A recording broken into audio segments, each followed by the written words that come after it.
தெரியுதுதானே என்ன?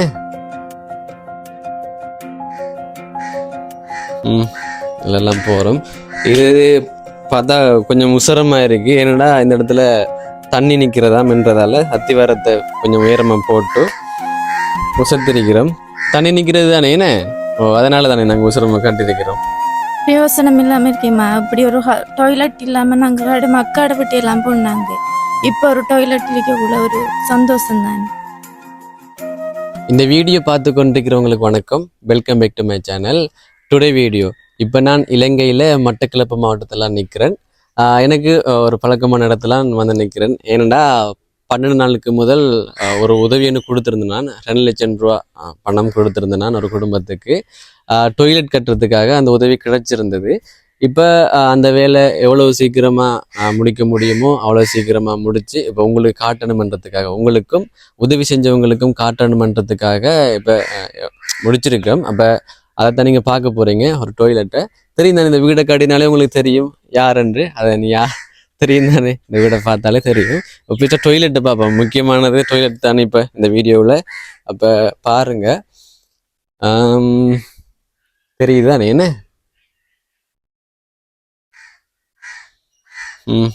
இதெல்லாம் போகிறோம். இது பார்த்தா கொஞ்சம் உசரமாக இருக்குது. ஏன்னா இந்த இடத்துல தண்ணி நிற்கிறதாம்ன்றதால அத்திவாரத்தை கொஞ்சம் உயரமாக போட்டு உசத்திருக்கிறோம். தண்ணி நிற்கிறது தானே என்ன? அதனால தானே நாங்கள் உசரமாக கட்டிருக்கிறோம். பாருங்க, நான் உள்ள வந்து காட்டுறேன். என்னன்னு சொன்னா தரமாக தான் கட்டிருக்கிறோம். அதை நம்மளை குறிப்பிடுந்தானே சிலாக்க சொல்லுவாங்க, நார்மலாக கட்டிட்டு போய்த்தாங்கன்ட்டு. அப்படியெல்லாம் இல்லை, ரொம்பவே தரமாக தான் கட்டிருக்கிறோம். இங்கேயும் பார்க்கலாம் நீங்கள். தெரியும் தானே, டொய்லெட் கட்டுறா பிஹெச்ட கேட்டு எந்த இடத்த கட்டணும்னு இடத்த பார்த்து அதுக்கேற்ற மாதிரி தானே கட்டுவோம். அதே போல தான் இந்த வீட்டுக்கு எந்த இடத்த டொய்லெட் கட்டுறது பொருத்தமான இடமோ அந்த இடத்த கட்டி கொடுத்துருக்கிறோம். இந்த டேட்டும் போட்டிருக்கிறாங்கடாப்பா. 6ஆம் மாதம் 26ஆம் தேதி 2024. அப்போ தான் ஃபுல்லாக கட்டி முடிஞ்சது. அந்த அம்மா கச்சான் அந்த தொழிலுக்கு போகிறதால ஒரு உடனே எடுக்கலாம் போயிட்டு அவள் தான் சொன்னாவோ அந்த வேலையை முடிச்சுட்டு சொல்கிறேன் வாங்கண்டு. அப்போ இன்றைக்கு உரிய நாள்ன்றதால இந்த வீடியோ எடுக்கிறோம். இப்போ ஓகேங்க, பார்த்தீங்க தானே என்ன? சொன்ன மாதிரி டொய்லெட்டை கட்டி கொடுத்துட்டோம். ஒரு கொமனுண்டு வரும், யார் அது போடுறேன்னு சரியா தம்பி நீங்கள் காசு கொடுத்து போட்டு வாங்கிட்டு போகிறீங்கண்டு. அதுக்கான காரணம் இப்படி தானே, அந்த உதவியை வந்து சரியாக அவங்க பயன்படுத்தணும். அது வந்து எதுக்காக அனுப்பினாங்களோ, இப்போ உதவிக்காக காசு அனுப்புகிறாங்க தானே, அவங்க எதுக்காக அனுப்பினாங்களோ அதை வந்து சரியாக முடிக்கணுமன்றதுக்காக தான் இப்போ சின்ன சின்ன வேலைகளுக்கெல்லாம் இப்போ நான் பொறுப்பு நின்று நடத்துறது. 2 லட்சம் ரூபா கிடைச்சது. அந்த 2 லட்சம் ரூபாயில் இந்த டொய்லெட் கட்டிருக்கிறோம். தங்கச்சிக்கு ஒரு 15,000 ரூபா கையில் கொடுத்து போட்டு போனோன்னா அப்போ அந்த 1.85 வச்சு இந்த வேலை நடந்துருக்கு. இப்போ என்னோட வீடியோஸ் தொடர்ச்சியாக பார்க்குறாக்களுக்கு தெரியும் தானே, ஒரு வீட்டுக்கான உதவியும் கிடைச்சிருந்தது. அது ஒரு பெரிய தொகையை பயன்படுத்தி நிறைய நாட்கள் வேலை நடக்கும் தானே. அப்போ எங்களாலையும் செய்ய முடியும். இப்போ நாங்களும் நிறைய இடங்களுக்கு போகிறோம், நாங்கள் நிறைய உதவி திட்டங்களை செய்கிறன்றதால அது எங்களால் செய்ய முடியும். ஆனால் வந்து இப்படியான சின்ன சின்ன வேலை திட்டங்கள் எல்லாம் எங்களால் செய்ய முடியும். அதனால் எந்த கையில் வச்சு சம்பள காசை மேசனை கொடுத்து தான் இதை செஞ்சு முடிச்சிருக்கிறேன். ஒரு 6 நாள் வேலை நடந்தது இந்த டொய்லெட் கட்டுறதுக்கு மட்டும். சொல்லப்போனால் இந்த மேசனாக்களும் சரி, அந்த இதுக்கு பொருட்கள் சாமான் தந்தவங்களும் சரி, பெர்ஃபெக்டாக சொன்ன மாதிரியே செஞ்சு தந்தாங்கன்னு சொல்லலாம்.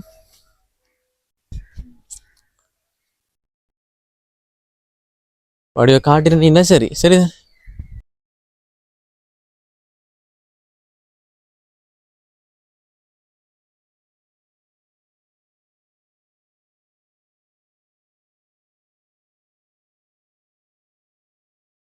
ஓகே, வணக்கம். எப்படி இருக்கிறீங்க? சுகமா இருக்கிறீங்க என்ன? இப்போ நீங்க சொல்லுங்களேன். இப்ப நாங்க இந்த டொய்லெட்டை கட்டி தந்திருக்கிறோம், ஏதாச்சும் குறைகள் இருக்கா? ஒரு குறையும் இல்ல, நல்ல சந்தோஷம் எங்களுக்கு. நல்ல சந்தோஷம் என்ன? எத்தனை நாள் வேலை நடந்தது? 6 நாள் வேலை நடந்தது. 6 நாள் வேலை நடந்தது என்ன? எல்லாரும் நல்லா வேலை செஞ்சாங்களா? நல்லா வேலை செஞ்சாங்க, நல்லா சாப்பாடு கொடுத்தோம், நல்லா செஞ்சு தந்து போட்டு அவங்க போயிருக்கிறாங்க. இது விதமான குறையும் உங்களுக்கு இல்ல. உங்களுக்கு நல்ல நன்றி, எங்களுக்கு நன்றி தான். உங்களுக்கு இதுக்கு நன்றி. செஞ்சு தந்ததுக்கு ஒரு உதவி நீங்க கிடைச்சிருக்க எங்களுக்கு.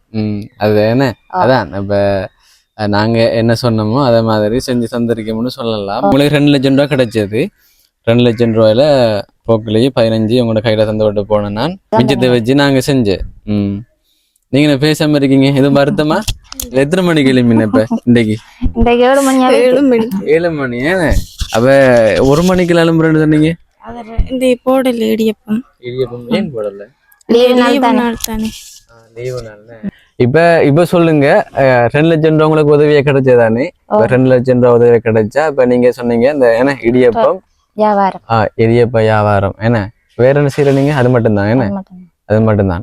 இப்ப அது செஞ்சு இப்ப இந்த 2 லட்சம் ரூபா உங்களுக்கு கையில வருமானு சொன்னா எத்தனை மாதம் எடுக்கும் சொல்லுங்க பாப்போம். 2 லட்சம் ரூபாய்க்கு எத்தனை மாத்தைக்கு? 5-6 மாத்தைக்கு உழைக்கணும். அதுல சாப்பாட்டுக்கு வேணும் எங்களுக்கு. சாப்பாடு எடுக்கக்குள்ள 2 லட்சம் ரூபாய் காசு. ஒரு நாளைக்கு எவ்வளவு வரும்னு சொன்னீங்க? ஒரு நாளைக்கு 1000 ரூபாய் வரும். ஒரு நாளைக்கு 1000 ரூபாய் வரும். அப்ப மாதத்துக்கு 30,000 ரூபா. ஒரு மாதத்துக்கு 30 சொன்னா 10 மாதத்துக்கு 3 லட்சம் என்ன? அப்படி அப்ப சொன்ன மாதிரியே தான் என்ன? அது 2ஆ பிரிச்சாலும் 5 7-8 மாதத்துல எடுத்துடலாம். 7 மாதம் 7 மாதம் எடுக்கிறதுக்கு மக்கிய செலவு எல்லாம் பார்க்கணும். அதுதானே புள்ளோட உடுப்பு செலவு நான் என்ன எடுக்கிறேன். அதை வச்சா ஒரு தொழில்தான் செய்யலாம். அதுல சாப்பாடுகள் எடுக்க இயலாது. சாப்பாடுகள் எடுக்கல என்ன? அப்ப உங்களோட கணவரும் கூலி வேலை செஞ்சு தந்துருக்கிறாரு. சாப்பிட்டுறாங்க கூலி வேலை. இப்ப அவர் இருக்கக்குள்ளே நீங்க இந்த இந்த தொழில் தான் இடியப்பம் வியாபாரம் தான். வியாபாரம் தான் என்ன? இப்ப சொன்ன மாதிரி தானே ஒரு 2 லட்சம் ரூபான்றது உங்களுக்கு கிடைச்சது பெரிய விஷயம், உதவி தானே எங்களுக்கு. பெரிய விஷயம் தானே என்ன? தங்கச்சியும் இருக்கிறாங்க, தங்கச்சி உங்களுக்கு ஹெல்ப் பண்றாங்கன்னு இப்ப நீங்க செய்யறதுக்கு ஹெல்ப் பண்ணி கொண்டு இருக்கிறாங்க. நீங்க சொல்லுங்களேன் தங்கச்சி, இப்ப உங்களுக்கு கிடைச்ச உதவி நான் உங்களுக்கு வந்து தந்திருக்கேன் என்ன? இப்ப உங்களுக்கு அந்த உதவி கிடைச்சது எவ்வளவு பிரயோஜனமா இருக்கு சொல்லுங்களேன் அதை பத்தி. பிரயோசனம் இல்லாம இருக்கேம்மா. இப்படி ஒரு டாய்லெட் இல்லாம நாங்க மக்காடை விட்டு எல்லாம் போனாங்க. இப்ப ஒரு டாய்லெட் இருக்கக்குள்ள ஒரு சந்தோஷம் தானே. அப்படி என்ன உங்க சொந்த கடை? சொந்த கடை மால்ற விட்டாங்க. அதுதானே. அப்ப நம்ம முயற்சி செஞ்சது ஒரு வீட்டுக்கான உதவி செஞ்சு நாம இப்ப முயற்சி அது அந்த என்ன வீடு கிடைக்கல. வீடு கிடைக்கல. இப்ப எது இருந்தாலும் உங்களுக்கு இப்ப அத்தியாவசியமா தேவைப்பட்டது ஒன்று கிடைச்சிருக்கு தானே. அதை நம்ம பெரிய இதா பாக்கணும் தானே. என்ன உதவி செஞ்சாக்களுக்கு நன்றி சொல்லத்தான் வேணும். இப்ப சொல்லுங்களேன், இப்ப நீங்க தான் சொல்லணும், ஏதாச்சும் இருந்தா சொல்லுங்க. எங்களுக்கு ஒரு குறையும் இல்லை. நீங்க செஞ்சு தந்தது எங்களுக்கு நல்ல சந்தோஷம். செஞ்சு தந்தது சரியான சந்தோஷம். இப்ப நீங்களும் சொல்லத்தானே வேணும் என்ன? சில கமெண்ட்டுகள் வரும், நீங்க என்ன காசை கொடுத்து போட்டு அப்படி வாங்கிட்டு போறீங்கன்னு. எதுக்காக வாங்கிட்டு? அதான் அது சில ஒரு ஆள் 2 பேர் பிடிக்கும். அதுக்கு நம்ம ஒரு 2 பேர் எங்கட நாங்க உங்கள்கிட்ட வந்து கொடுத்துருந்தாங்க காசு. நீங்க எங்களுக்கு வேலையை எங்களுக்கு முடிச்சுட்டாங்க. நாங்க உங்கள்கிட்ட சொன்னது. அதானே. இப்ப கிடைச்ச உதவியை சரியா பயன்படுத்துறதுக்காகத்தான் நான் அந்த காசை வந்து வாங்கிட்டு போனேன் நான் என்ன? அது வந்து பிள்ளைன்றது இல்லை தானே என்ன? இப்போ கொமெண்ட் ஒரு ஆள் போடுறேன்றால் அதை பார்க்குறாக்களும் ஏதாச்சும் நினைக்க கூடாதானே என்ன? இப்போ நம்ம எல்லா கொமெண்ட்டுக்கும் ரிப்ளை பண்ணிட்டு இருக்கல. இப்படியான சந்தர்ப்பத்துல தான் ரிப்ளைன்றது கொடுக்க முடியும். அதனால தான் இப்போ சொல்றேன், என்ன நம்பி பணம் அனுப்புறாங்க இவங்களுக்கு இப்படி செஞ்சு கொடுங்கன்னு அவங்க வெளிநாட்டுல இருந்து புலம்பெயர்ந்த தமிழ் உறவுகளை தான் அனுப்பியிருந்தாங்க. சொல்லப்போனா 3 பேர் சேர்ந்து தான் 2 லட்சம் ரூபாய் கிடைச்சது. ஓகே, இப்போ எனக்கு மேலே சந்தோஷமா இருக்கு. உடனடியா முடிச்சுட்டோம். டாய்லெட் எல்லாம் கட்டி தந்திருக்கேன் தானே. இது கதை கொண்டு நீங்க சொன்னீங்க என்ன? அந்த வசதி போடலாம் தானே என்ன? உடனே போடுவோம். கதை விரிக்கு நாங்க அதுக்கு கொள்வோம். உண்மையிலேயே டிக்டாக்ல உங்களோட வீடியோ தான் நிறைய ரீச் ஆயின்னு சொல்லலாம். அந்த உதவிக்காக போட்டதுலயே சொல்லப்போனா 600 பேர் பார்த்திருக்காங்க. 6 லட்சம் என்ன? அப்ப நீங்க இன்னொன்று சொன்னீங்க, நீங்க கோயிலுக்கு போக்கல உங்களை நீங்க அந்த வீடியோல வந்து கேட்டெல்லாம் சொன்னாங்களா என்ன? அப்ப நீங்க ஃபேமஸ் ஆயிட்டீங்க என்ன? ஃபேமஸ் ஆயின்னு தானே. ஃபேமஸ் போனன்றது இருந்தா ஃபேமஸ் ஆகும் தானே. ஃபேமஸ் ஆகும் தான். யாரு? நான் தானே வீடியோ போட்டேன். உங்களை விட நான் தானே ஃபேமஸ் ஆக்கிறேன். அப்படியா? அது சரி. 600 போனது நீங்க ஃபேமஸ் ஆயிட்டீங்க. அதுல வந்து நானும் தானே அதுல சரியா வீடியோல என்ன போன வீடியோல சொன்னீங்களா? அது நீங்க நீங்க கோயிலுக்கு போனப்ப நீங்க தானே எங்க வீடியோல வந்து என்ன இந்த தங்கச்சிர வீடியோவை 600 டிக்டாக்ல மட்டும் பார்த்துருக்காங்க. ஃபேஸ்புக்லயும் அப்படித்தான். ஃபேஸ்புக்ல 400 இல்லை 40 யூடியூப்ல 3000 பேருக்கிட்ட பார்த்துருக்காங்க என்ன. சொல்லப்போனா அந்த பார்க்குற எல்லாரும் ஹெல்ப் பண்ண மாட்டாங்க என்ன. இப்போ 600 போயிருக்குன்னா அதுக்கான காரணத்தை சொல்லுங்க. அப்படியே 600 போன் உண்டு. நான் அதுல அழுது கிடைச்சேன். அதனாலதான் இல்ல அப்படி இல்ல அப்படித்தான். அதுவும் ஒரு முக்கியமான காரணம் தான். அதுக்கு அடுத்த ஒரு காரணம் ஒன்றிருக்கு. நான் அதுதான் சொல்றேன். நான் அப்படி அழுது கழிச்சத்தை அடித்தா அப்படி எல்லாற்ற மனதையும் பாதிச்சு. அதுவும் தான். இப்ப நீங்க அழுததாலதான் நிறைய பேர் இறக்கம் வந்து அந்த வீடியோ ஷேர் பண்ணினவங்க.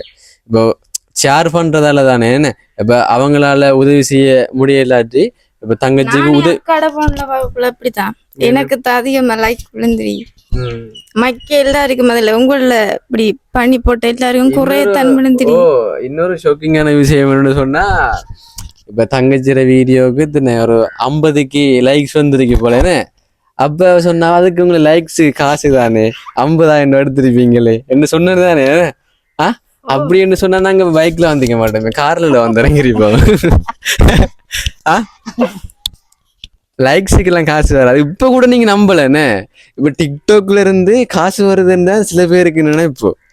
அப்படிதான் சொல்றாங்க இங்க. அப்படித்தான் எனக்கும் என்னடாப்பா அது லைக்ஸுக்கு இப்ப எங்களுக்கு இப்ப 1.6 லைக்ஸ் வந்திருக்கேன்டா. இப்ப அவ்வளவு காசுன்னு சொன்னா இப்ப நான் கார்ல வந்து சில பேர் அந்த இன்னும் ஒரு வருஷத்துல வாங்கி வச்சு போட்டு வராம விட்டா அப்படி செய்யலாமாடாப்பா. இவ்வளவு வெயில் அப்படி நினைக்கிறாங்க தானே, நாங்க அப்படி அதான் அதை பதிவு செய்யணும்னு விரும்பினானே. அப்ப இன்னொரு வருஷத்தால நினைக்க மாட்டாங்க. இன்னொரு வருஷத்தால டெலிகாப்டர்ல வந்து ஊஜனத்துக்கு மதிப்பு தானே, மதிப்பு தானே வந்து இறங்குங்க. அப்ப அது இல்ல உண்மையிலேயே வந்து டிக்டாக்ல காசுன்றது வந்து வராது, வியூஸ் போகும் தான். இப்ப உங்களோட 600K போயிருக்கு, அதுக்கு பாக்குறவங்களுக்கு ஏற்ற மாதிரி காசு வரல. யூடியூப்ல அப்படி போனா உண்மையிலேயே காசு வந்துடும். உண்மையிலேயே உங்களை யூடியூப்ல 600K போயிருக்கின்றவங்க உங்களோட வீடியோ. இப்ப நீங்க நார்மலா 30 நிமிஷம் பேசினீங்க ஏன்னா இப்ப 600K போயிருக்க அந்த உண்மையிலே வந்து அதுல வந்து ஒரு காசு கிடைச்சிருக்கு யூடியூப்ல. இப்ப யூடியூப்ல உங்களோட 3000 தானே போனது ஏன்னா. அப்ப காசு கிடைச்சா நீங்க கூட்டிட்டு போங்க. என்னால கிடைச்சு நான் சொல்லத்தானே வேணும். இதுல எங்க கூட்டி போவ? இப்ப காசு கிடைக்குதுன்னு உங்களை யாராச்சும் போன் பண்ணி வாங்க என்ன எடுத்துக்கண்டா. இல்ல அதே யூடியூப் எல்லாம் போடுவாங்க சரிதானே. அப்படி உங்களுக்கு கிடைச்சிருக்க அதுல ஒரு பாதியை நான் உங்களுக்கு தந்திருப்பேன் உண்மையிலே. அதுதானே நான் என்னோட வீடியோஸ் பாக்குறவங்களுக்கு சொல்றேன் என்ன. அப்படி வியூவர்ஸில் பார்த்து அதுல அமௌண்ட் வருதுன்னு சொன்னா அதை நான் அதுல கொஞ்சத்தை வந்து நான் நிறைய பேருக்கு ஹெல்ப் பண்ற ஐடியாவெல்லாம் இருக்கிறேன். அதுதான் இந்த இடத்துல சொல்றேன். ஆனா வந்து டிக்டாக்ல எல்லாம் காசு வரல, லைக்ஸுக்கு எல்லாம் காசு வரல சரியா. ஓகே இப்ப நம்புறீங்களா? அதை வீடியோக்கு முன்னுக்கு சொல்றேன், இதை போடுவேன்னா நீ நம்புங்க. சில ஆட்களுக்கு தெரியாம இருக்கல இந்த பொடி எனக்கு காசு வருது டிக்டாக்ல. அப்படிலாம் நாங்க நினைக்க மாட்டோம். டிக்டாக்ல நீங்க மக்களால நீங்க சாப்பிடுறோம். அதான் சில பேர் இப்ப இவை நினைச்சதானே இவை அது சும்மா என்னத்தான் நீ பாக்குறியா? உண்மையாத்தான் நான் கேட்டுனா. அதான் உண்மையை நான் இப்ப சொல்றேன். அதான் டிக்டாக்ல எல்லாம் வரல காசு சரியா. யாரு சொன்ன அப்படி? பாத்தீங்க தானே என்ன டிக்டாக்ல ஒரு காசும் வரல. ஓகே இப்ப ஒரு கோவம் இல்ல உங்க மேல என்ன எங்கள் மேல. சரியா அதுதானே என்ன. இப்ப வந்து இப்ப உங்களுக்கு சொன்ன மாதிரி நான் செஞ்சு தந்திருக்கிறேன். ஆனா வீடியோ எடுக்கும் போது நினைச்சீங்களா இந்த போட்டி எப்படி 2 லட்சம் ரூபாய் தருவானுலாம்? நாங்க நினைக்கல. நாங்க நினைக்க நாங்க கதைக்கையும் இல்லை, நாங்க உங்கள்கிட்ட கேட்கையும் இல்லை. நாங்க அப்ப வீடியோல யாரு பேசினேன்? வீடியோ எல்லாரும் நாங்க 2 வாரம் தான் பேசினோம். அதான் சொல்றேன். அப்ப நம்பிக்கை இல்லையா? அப்ப நம்பிக்கை தானே நாங்க நம்பிக்கை இருந்ததால தானே இந்த தங்கச்சி யாருக்கிட்ட நீங்க யாருக்கிட்ட பேசுனீங்க? நாங்க கதைக்கல, நாங்க இப்படி நாங்க போட்டிருக்கிறோம் தருவாங்க, நாங்க கதைக்கல ஒருத்தரட்டை. அப்படி வார நேரங்களுக்கு கிடைக்கும் நாங்க எதிர்பார்த்து கொண்டு இருந்தோம் நாங்க. அதானே ஏன்னா இந்த இடத்துல நான் சொல்றேன். இப்போ உதவிக்காக காசு அனுப்புறவங்களும் சரி அல்லது இனிமே இப்ப நிறைய இப்ப வீடியோஸ் பார்த்து இப்ப எனக்காக காசு அனுப்புறீங்கன்னு சொன்னா கொஞ்சம் லேட் ஆகினாலும் ஆனா உரிய முறையில அந்த உதவி அவங்களுக்கு போய் சேரும்னு நான் சொல்றேன். ஏன்னு சொன்னா இவங்கட வீடியோ போட்டு சொல்ல போனா ஒரு 1.5 மாதத்துக்கு மேல இருக்கும் என்ன 1.5 மாதத்துக்கு மேல இருக்கும். அப்படி 1.5 மாதம் அந்த வீடியோ போட்டு ஒரு சொல்ல போனா அந்த அடுத்த நாளே இவங்களுக்கு கொஞ்சம் கொஞ்சமா காசு வர தொடங்கிட்டு ஒரு அமௌண்ட் என்ன இப்ப கொடுக்குறோம்னு சொன்னா ஒரு அவங்களுக்கு இப்ப என்ன தேவைப்படுது, இப்ப டொய்லெட்டா அல்லது வீடான தேவைப்பட்டா அந்த அதுக்குரிய ஒரு பணம் சேர்ந்ததுக்கு பிறகுதானே என்ன அந்த உதவியை நான் உங்களோட கையில கொண்டு கொடுக்கலாமே. இப்போ உடனே ஒருவங்க ஒரு 30,000 ரூபாய் காசு போட்டாங்கன்னா அதை வந்து உங்களுக்கு கொடுத்த ஒரு வீடியோ போடல தானே என்ன வீடியோ போடல ஒரு அமௌண்ட் குறிப்பிட்ட அமௌண்ட் இவங்களுக்கு கொடுக்குற உதவி வந்து என்ன அவங்களோட ஒரு தேவையை பூர்த்தி செய்யற மாதிரி இருக்கத்தானே வேணும். அதுக்காகத்தான் கொஞ்சம் லேட் ஆகிறதே தவிர மற்றபடி ஒன்றும் இல்லை. இப்ப ஒரு குடும்பத்துக்கு ஒரு குறிப்பிட்ட ஒரு பணத்தொகை சேர்ந்ததுக்கு பிறகுதான் அந்த உதவியை கொடுக்குற மாதிரி நான் வீடியோ போட்டு காட்டலாம். இப்ப என்ன சொல்ல விரும்புறீங்க? இப்ப நான் உதவி செஞ்சாங்கள நேம் நான் சொல்லுவேன் என்ன இப்ப அவங்கள மறக்க கூட என்ன அவங்கதானே முக்கிய காரணம். இப்ப நம்ம இந்த இடத்துல இருந்து பேசுறதுக்கு காரணம் உதவி செஞ்ச உறவுகள் தான் காரணம். அப்போ அவங்களோட பெயர்களையும் நம்ம இந்த வீடியோவில் சொல்லுவோம் என்ன. ஓகேங்க, இப்போ டொய்லெட் கட்டுறதுக்கான உதவி செஞ்சவங்கள பெயர்களை நான் சொல்கிறேன். சக்திவேல் மஹீரா பெல்ஜியம் நாட்டிலிருந்து 160 அனுப்பினாங்க அந்த அக்கா. உண்மையிலே நன்றி அக்கா, 1,60,000 ரூபா அனுப்பினதுக்கு. அடுத்தது விது ஆஸ்திரேலியாவில இருந்து அனுப்பினார் அந்த அண்ணன், 35,000 அனுப்பியிருந்தாரு. அந்த அண்ணனுக்கும் ரொம்பவே நன்றி. அடுத்தது கைதடி ஒன்றியம் லண்டன், அவங்க 5,000 அனுப்பினாங்க. அவங்க 5,000 அனுப்பல, மெனக்கட்டு 5,000 அனுப்பல, அவங்க எனக்கு 1,00,000 அனுப்பினாங்க. அப்போ சில உதவி திட்டங்கள் செய்து முடித்ததுக்கு பிறகு ஒரு 5,000 மிஞ்சினது, அப்போ அதை தான் கொடுத்தேன் நான். அப்போ மொத்தமாக 2,00,000 ரூபா இந்த குடும்பத்துக்கு கிடைச்சது டொய்லெட் கட்டுறதுக்காக. ஓகே, இப்போ நீங்கள் என்ன சொல்ல விரும்புகிறீங்க? இப்போ முக்கிய காரணம் இப்போ நம்ம இடத்துல ரெண்டு பேசுறதுக்கு முக்கியமான காரணம் உதவி செஞ்சவங்க தானே. நீங்கள் என்ன சொல்ல விரும்புகிறீங்க? நன்றி சொல்ல நன்றின்னு எப்படி நன்றி சொல்ல விரும்புறீங்க சொல்லுங்க. 3 பேருக்கும் டொய்லெட் கட்டி தந்த, இது வரைக்கும் டொய்லெட் இல்லாம இருந்ததுக்கு புதுசாக இப்போ டொய்லெட் கட்டி தந்ததற்கு அவங்க உதவி செஞ்சிருக்கிறாங்க தானே, மறக்க கூடாதானே.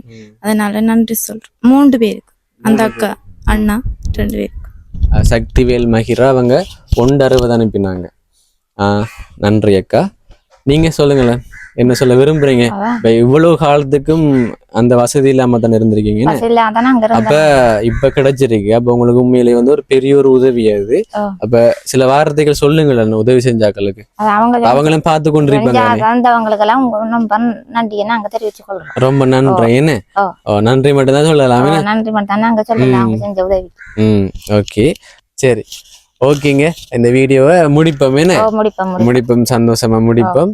ஓகேங்க, உண்மையிலேயே திருப்பியும் காட்டுறேன் டொய்லெட், நீங்கள் பார்க்கலாம். சரிதானே, டொய்லெட்டுக்கு நின்று பேசியே முடிக்கிறேன். என்னன்னு சொன்னால் முதல் தடவையை காட்டின ஒரு டொய்லெட்னு சொல்லலாம். ஃப்யூச்சரில் இப்போ சில டொய்லெட்டுகள் கட்டலாம், அதுக்காக இவ்வளோ முடிக்கிறேன். ஓகேங்க, சப்போர்ட் பண்ணுற அனைவருக்கும் ரொம்பவே நன்றி. என்னோட சேனலை சப்ஸ்கிரைப் பண்ண பார்த்து கொண்டிருக்கீங்கன்னா மறக்காமல் சப்ஸ்கிரைப் பண்ணுங்கள். சப்ஸ்கிரைப் மட்டும் பண்ணக்கூடாதானே, என்ன பெல் ஐக்கோனையும் கிளிக் பண்ணினா தான் நான் போடுற வீடியோஸ் உடனுக்குடன் நோட்டிஃபிகேஷனில் வந்து கொண்டே இருக்கும். அதனால் சப்ஸ்கிரைப் பண்ணிவிட்டு பெல் ஐக்கோனையும் கிளிக் பண்ணுங்கன்னு சொல்லலாம். ஓகேங்க, உதவி செஞ்ச அந்த 3 பேருக்கும் ரொம்பவே நன்றி. இன்னொரு வீடியோவில் உங்களை வந்து சந்திக்கிறேன். அது வரைக்கும் உங்களிடமிருந்து விடைபெறுகிறேன். உங்களில் ஒருவன் நான்.